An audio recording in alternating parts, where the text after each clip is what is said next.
अस्सलाम वालेकुम स्टूडेंट, उम्मीद है कि आप खैरियत से होंगे। आज मैं क्लास 10th की फ़िज़िक्स की एक और क्लास लेकर आपके सामने हाज़िर हुआ हूँ। स्टूडेंट, हम जो टॉपिक डिस्कस कर रहे हैं, आपने अगर मेरी पिछली एक दो वीडियो देखी हो तो उसमें हम जो वेव्स और उसकी टाइप्स के बारे में डिस्कस कर रहे हैं, वो टॉपिक हम डिस्कस कर रहे थे।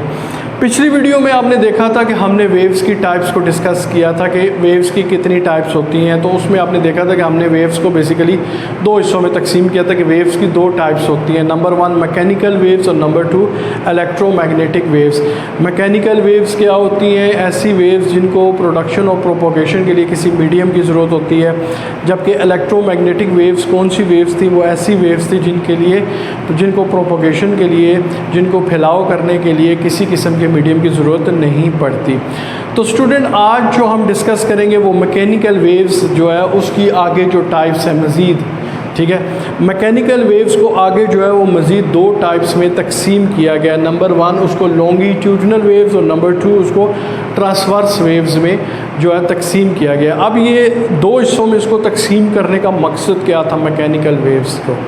तो उसका जो मकसद था, या उसकी हम कह लें जो बुनियाद रखी है, जो बेस है, वो उसकी हमने जो बुनियाद रखी है कि जो पार्टिकल्स हैं, जब हम किसी भी मीडियम में डिस्टर्बेंस क्रिएट करते हैं, जब वो पार्टिकल्स क्रिएट होते हैं, वो पार्टिकल्स में जब जो वाइब्रेटरी मोशन क्रिएट होती है, उसकी डायरेक्शन और जो वेव की डायरेक्शन होती है, इस चीज़ को बेस बनाते हुए हमने जो है उसको दो हिस्सों में तकसीम किया है। तो सबसे पहली जो उसकी जो टाइप है मैकेनिकल वेव्स की, वो है लॉन्गिट्यूडनल वेव्स।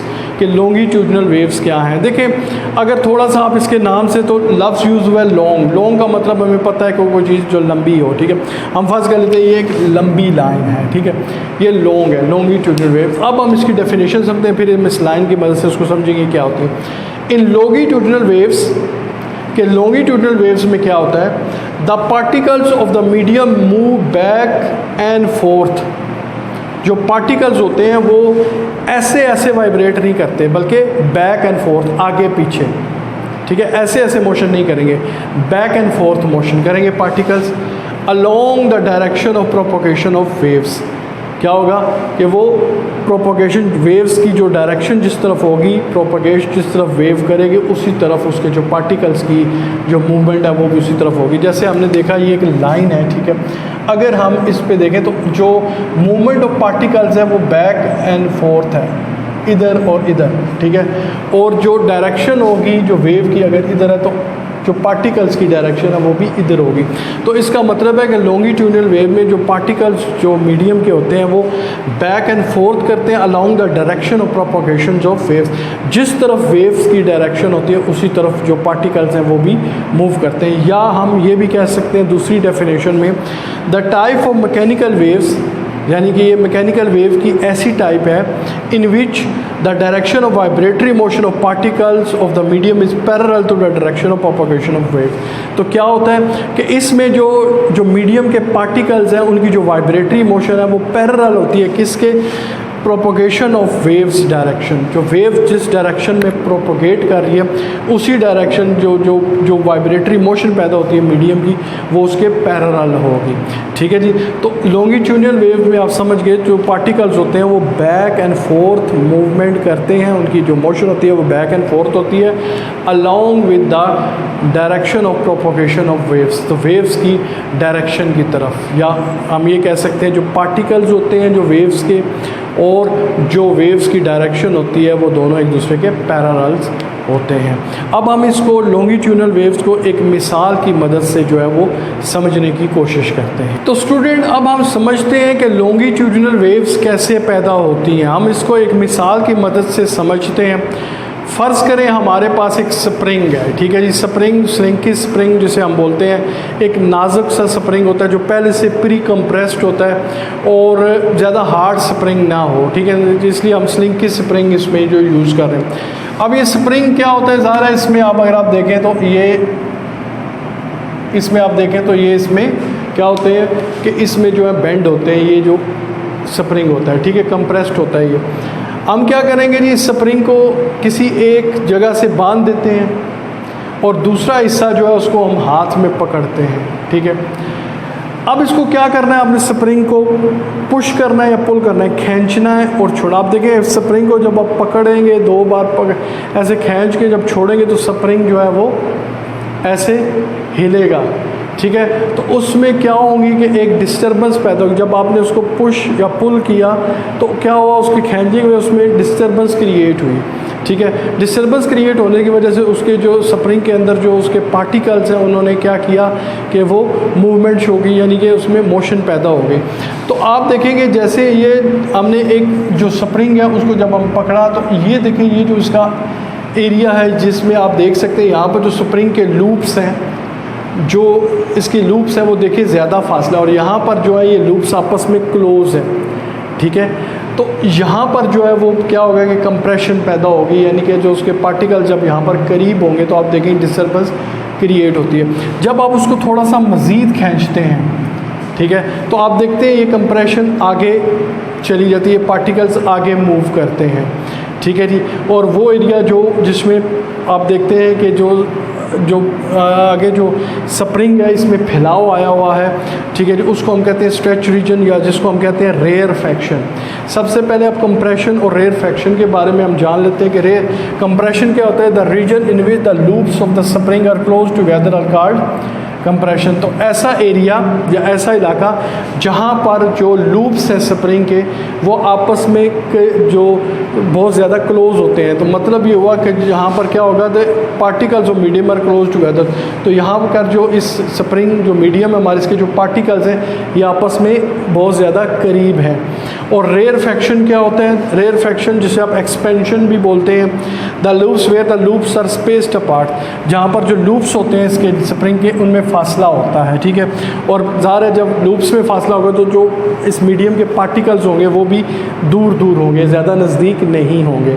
तो क्या होगा, जब हम इसको स्ट्रेच करेंगे, स्प्रिंग को खींचेंगे फिर छोड़ेंगे, खींचेंगे छोड़ेंगे, खींचेंगे छोड़ेंगे, तो उसमें क्या होगा कि ये कंप्रेशन पैदा होगी उसके जो पार्टिकल्स हैं उसके अंदर।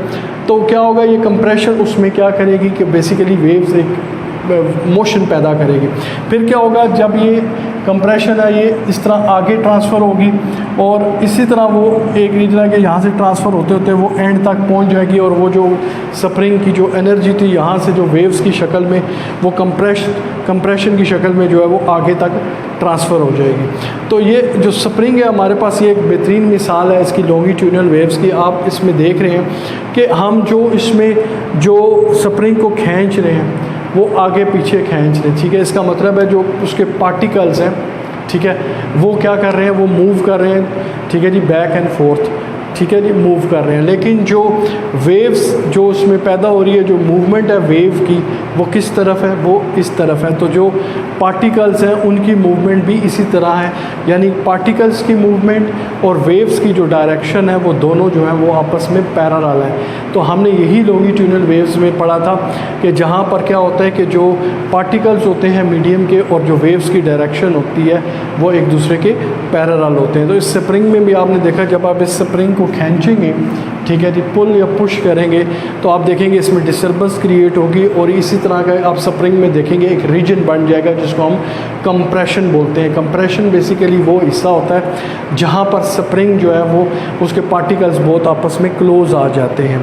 और जब इसी तरह मुसलसल अगर आप रेगुलर पुश एंड पुल करते रहेंगे तो आप देखेंगे कंप्रेशन जो है वो आगे ट्रांसफ़र होती जाएगी, ठीक है, यानी कि जो डायरेक्शन है वेव्स की वो इधर जाती जाएगी, और इन दी एंड आप देखेंगे ये कंप्रेशन जो है वो आखिर एंड सिरे तक उसके आ जाएगी, यानी एक सिरे से दूसरे सिरे तक चली जाएगी। और ये जो जहाँ पर स्प्रिंग के लूप्स फैले हुए हैं इसको हम बोलते हैं रेयरफेक्शन, ठीक है। और यहाँ पर जो पार्टिकल्स हैं जो स्प्रिंग के, ठीक है जी, वो काफ़ी एक दूसरे से दूर होते हैं, और कंप्रेशन में एक दूसरे के पार्टिकल्स बहुत करीब होते हैं। तो बेसिकली ये जो स्प्रिंग था एक बेहतरीन मिसाल थी, जो स्लिंकी स्प्रिंग है ये बेहतरीन मिसाल है लॉन्गिट्यूडनल वेव्स की, कि इसमें क्या होता है जो पार्टिकल्स ऑफ मीडियम होते हैं, यानी स्प्रिंग के जो पार्टिकल्स हैं और जो वेव की डायरेक्शन है वो एक दूसरे के पैरेलल। तो स्टूडेंट अब हम मैकेनिकल वेव्स की दूसरी टाइप को डिस्कस करते हैं, वो है ट्रांसवर्स वेव्स, ठीक है जी। मैकेनिकल वेव्स की जो दूसरी टाइप है, पहली टाइप हमने डिस्कस की लॉन्गिट्यूडनल वेव्स, और दूसरी जो उसकी टाइप है वो ट्रांसवर्स वेव्स। ट्रांसवर्स वेव्स क्या होती हैं, कहते हैं जी in transverse waves the motion of particles of medium, ठीक है जी, जो पार्टिकल्स की मीडियम के जो पार्टिकल्स हैं उनकी जो मोशन होती है वो क्या होती है, perpendicular to the motion of waves, यानी जो वेव्स की मोशन जिस तरफ होती है जो पार्टिकल्स होते हैं वो उसके परपेंडिकुलर होते हैं, यानी कि जो वेव्स की मोशन है और जो पार्टिकल्स की मोशन है, ठीक है, वेव्स की मोशन जो होती है वो पार्टिकल्स के परपेंडिकुलर होती है ट्रांसवर्स वेव्स में। इसकी बेहतरीन मिसालें जो हैं वो दो आप दे सकते हैं, जैसे waves produce in slinky up and down, यानी जो स्प्रिंग है, स्लिंकी स्प्रिंग है, उसमें जब आप उसको ऊपर नीचे करते हैं ऐसे, तो उसमें जो वेव पैदा होगी, ठीक है, वो भी एक ट्रांसवर्स वेव्स पैदा होंगी उसमें। इसी तरह waves produce on the water surface. इसी तरह जब एक पानी में आप पानी के टब में जब एक पेंसिल को डिप करते हैं अप एंड डाउन, और उस तरीके से जो वेव्स पैदा होंगी वो भी बेहतरीन मिसाल होंगी ट्रांसवर्स वेव्स की। अब हम इन दोनों मिसालों को डिटेल से डिस्कस करते हैं कि देखते हैं कि ट्रांसवर्स वेव्स कैसे पैदा होती है। ठीक है जी, तो सबसे पहले हम मिसाल देखते हैं कि स्लिंकी जो स्प्रिंग है उसको जब हम अप एंड डाउन मूव करते हैं, मूवमेंट देते हैं, हरकत देते हैं, तो उससे कैसे ट्रांसवर्स वेव्स पैदा होती हैं। तो आए स्टूडेंट, अब हम ट्रांसवर्स वेव्स को एक मिसाल की मदद से समझते हैं कि ट्रांसवर्स वेव्स कैसे पैदा हो सकती हैं। देखिए, एक स्प्रिंग लें, स्लिंकी स्प्रिंग लें, ठीक है, उसकी एक सरफेस को आप जो है वो किसी जगह से किसी सरफेस के साथ बांध दें, इसके एक एंड को, और ये जो स्प्रिंग है वो ज़रा आप एक हाथ में आपने पकड़ना है, यहाँ से आपने एक हाथ में हैंड में पकड़ना। अब इस जो स्प्रिंग है इसको जो आपने मूवमेंट देनी है वो पुश या पुल नहीं करना, आपने इसको अप एंड डाउन ऐसे करना है। जब आप इसको अप एंड डाउन मूवमेंट देंगे तो क्या होगा, इसके अंदर जो है ये स्प्रिंग के अंदर ये हम पैदा होंगे इस तरह से, ठीक है जी, हम पैदा होंगे। ठीक है, अब आप अगर मैं इसकी सीधा स्प्रिंग जब ऐसे था तो उसकी मेन पोजीशन को मैं ये ले लेता हूँ, फर्स्ट कर लेते हैं, ये इसकी जब स्प्रिंग सीधा था तो वो इस तरह था, ये इसकी मेन पोजीशन है। अब आप क्या कहते हैं, जो इसकी मेन पोजीशन से जो ऊपर ये जो हम आया हुआ है ना, ठीक है, इसको हम बोलते हैं क्रेस्ट, और ये जो मेन पोजीशन से नीचे जो हम आया हुआ है, ये जो स्प्रिंग है, इसको हम बोलते हैं ट्रफ। अब क्या होगा, जब आपने स्प्रिंग को अप एंड डाउन मूवमेंट दी तो क्या होगा कि इसके अंदर ये इस तरह की वेव पैदा होगी। ठीक है, एक क्रेस्ट की शक्ल में देखें एक हिस्सा बना, और दूसरा उसका जो है वो मूवमेंट ट्रफ की शक्ल में होगी। तो ये क्रेस्ट यानी ऊपर और नीचे से क्रेस्ट एंड ट्रफ की शक्ल में ये जो है, ये जो वेव है ये मूव करेगी, यानी जो वेव की मूवमेंट है, वेव जो मूवमेंट है वो किस तरफ होगी, वो इस तरफ होगी। ठीक है, ये बल इसके जो है ना वो इस तरह होते हुए एंड के सिरे तक चले जाएंगे। ठीक है जी, तो वेव की जो डायरेक्शन है वो किस तरफ होगी, वो इधर होगी। लेकिन आप देख लें इस स्प्रिंग के जो पार्टिकल्स हैं, ठीक है, वो किस तरह मूव कर रहे हैं, वो देखें क्रेस्ट की शक्ल में कभी मेन पोजीशन से ऊपर, और ट्रफ की शक्ल में कभी इस तरीके से, यानी क्रेस्ट एंड ट्रफ की शक्ल में जो उसके पार्टिकल्स हैं, जो स्प्रिंग के अंदर जो पार्टिकल्स हैं इस मीडियम के, वो अप एंड डाउन मूव कर रहे हैं। यानी जो पार्टिकल्स की जो मूवमेंट है, जो पार्टिकल्स हैं वो क्या कर रहे हैं, अप एंड डाउन जो है मूव कर रहे हैं। जबकि जो वेव है, वेव की डायरेक्शन जो है वो आप देखें इस तरफ है। ठीक है जी, तो वेव की डायरेक्शन जो है इस तरफ है, यानी पार्टिकल्स इस तरह हैं अप एंड डाउन, और वेव इस तरह है। तो इसका मतलब है जो वेव है, जो वेव की मोशन है वो पार्टिकल्स की मोशन के बिल्कुल परपेंडिकुलर है। ठीक है, क्या है जी, वो उसकी परपेंडिकुलर है। तो ट्रांसवर्स वेव्स में भी हमने यही देखा था कि जो वेव्स के जो पार्टिकल्स होते हैं, ठीक है, उनकी मोशन और जो वेव की मोशन होती है, जो वेव की डायरेक्शन होती है, वो एक दूसरे के परपेंडिकुलर होते हैं। स्प्रिंग को जब हमने झटका दिया ऊपर और नीचे, तो इसमें देखें कि एक ये हम सा पैदा हुआ। अब उस स्प्रिंग का ये इस तरह का हम ये इस तरह मूव करता हुआ, ऊपर वाला हिस्सा जो होता है वो क्रेस्ट कहलाता है, और नीचे वाला हिस्सा जो मीन पोजीशन से उसको हम ट्रफ बोलते हैं। इसको अगर हम वेव फॉर्म में इस तरह देखें तो मीन पोजीशन ये फर्ज करेंगे इसकी एक्सट्रीम पोजीशन, और यहाँ पर ये इसकी दो एक्सट्रीम पोजीशंस हैं। वाइब्रेटरी मोशन में क्या होता है कि कोई भी चीज़ जो ऑब्जेक्ट है वो अपनी मीन पोजीशन के गिर्द मूव है। यहाँ पर हम देखें कि ये भी इसकी मीन पोजीशन है ओ, जब स्प्रिंग बिल्कुल एक रेस्ट में था, जब हमने इसको अप एंड डाउन नहीं किया था, सीधा था, तो जब हमने इसको अप एंड डाउन किया तो इसमें क्या हुआ, ये जो हम पैदा हुए। ठीक है, तो अब ये ए एक्सट्रीम पोजीशन है और ये इसकी बी एक्सट्रीम पोजीशन है, और ये जो हिस्सा है जो एक्सट्रीम से मीन पोजीशन या मीन पोजीशन से एक्सट्रीम पोजीशन के दरमियान जो फासला होता है उसको हम बोलते हैं एम्पलीट्यूड, ठीक है, जिसको हम क्या बोलते हैं, एम्पलीट्यूड। इसी तरह नीचे भी मीन से एक्सट्रीम पोजीशन के दरमियान जो फासला है वो एम्पलीट्यूड है, ठीक है जी। अब जो मीन पोजीशन से ऊपर होता है हम उसे कहते हैं पॉजिटिव एम्पलीट्यूड है, और जो नीचे जो हिस्सा है जो मीन पोजीशन से नीचे वाला हिस्सा है उसको हम नेगेटिव एम्पलीट्यूड बोलते हैं। तो इस सूरत में आपने स्प्रिंग में देखा कि जब हमने इसको अप एंड डाउन मूव किया तो इसके अंदर डिस्टर्बेंस पैदा हुई, और वो डिस्टर्बेंस जो आप कंप्रेशन की शक्ल में नहीं हुई बल्कि ये एक वेव की शक्ल में, क्रेस्ट एंड ट्रफ की शक्ल में ऊपर से नीचे की तरफ जो उसके पार्टिकल्स हैं जो स्प्रिंग के वो मूव कर रहे हैं, ठीक है। पार्टिकल जो है उसके वो अप एंड डाउन जा रहे हैं, लेकिन जो वेव है वो डायरेक्शन किस तरफ है, यानी ये वेव की डायरेक्शन इस तरफ है, यानी कि वो दूसरी तरफ जो सरफेस की है, ठीक है। जो हमारे हाथ से एनर्जी है जो हमने इसको एनर्जी वो आगे जाके दूसरी एंड पे ट्रांसफ़र हो रही है। तो वेव की डायरेक्शन जो है और जो इसके पार्टिकल्स हैं उनकी डायरेक्शन एक दूसरे के परपेंडिकुलर है। अब हम इसको दूसरी मिसाल की मदद से समझें कि जो पानी की सतह पर हम जो वेव्स पैदा करते हैं वो भी ट्रांसवर्स वेव्स की एक मिसाल है, उसमें भी हम जो है ना ट्रांसवर्स वेव्स पैदा कर सकते हैं पानी की सरफेस पे। तो आइए देखते हैं उस मिसाल। स्टूडेंट, सेकंड मिसाल में हम देखते हैं कि हमारे पास एक जो टब है वो पानी का है, इसमें पानी है, ठीक है जी, इस टब में। और हम क्या करते हैं, इसमें एक पेंसिल जो है, हमारे पास एक पेंसिल है, ठीक है जी, हम इसको क्या करते हैं, इसको अप एंड डाउन जो है ना उस पानी में डिप करते हैं।